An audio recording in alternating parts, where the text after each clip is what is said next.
I don't know why I chose to spend the weekend alone in that cabin. Maybe I want to clear my head. Maybe I wanted to test myself, to see if I could handle solitude.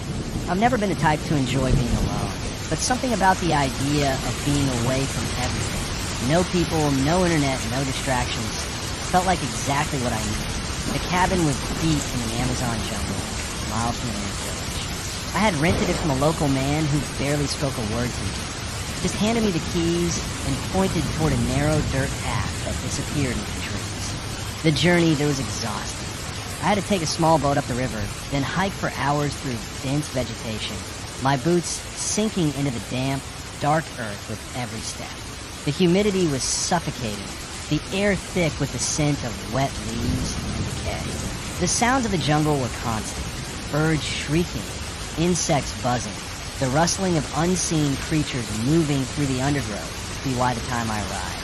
The sun was sinking behind the treetops, turning the sky a deep shade of orange.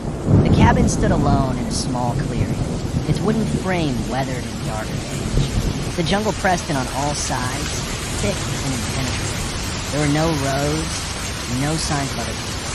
Just the trees, the river running somewhere beyond them, and the endless sound of the jungle. The cabin itself was simple. A single room with a small wooden table, a bed, and a crude kitchen area.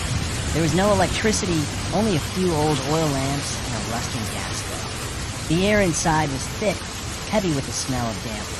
I set my bag down and stood for a moment, listening to the unfamiliar silence. It wasn't like the quiet of a house at night. It was a living silence, filled with distant calls, the occasional crack of branches, the constant hum of insects.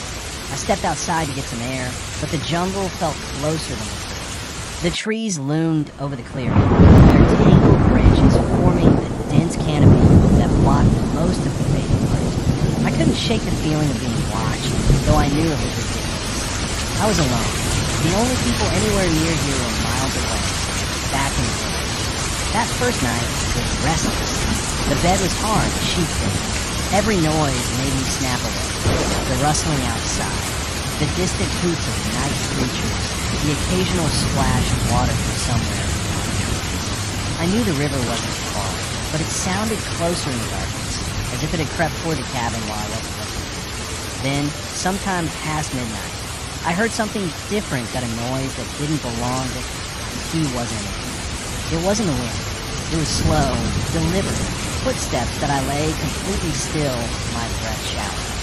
The footsteps were coming from the jungle, just beyond the clearing.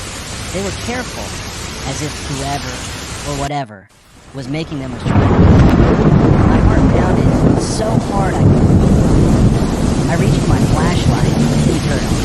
I didn't want to see. I didn't want to know. In and out. The footsteps circled stopping in the street. I stayed frozen, gripping the flashlight. Eventually, the noises faded, swallowed up.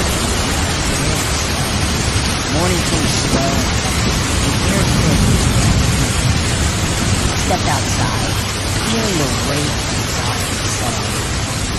The clearing looked the same. The trees,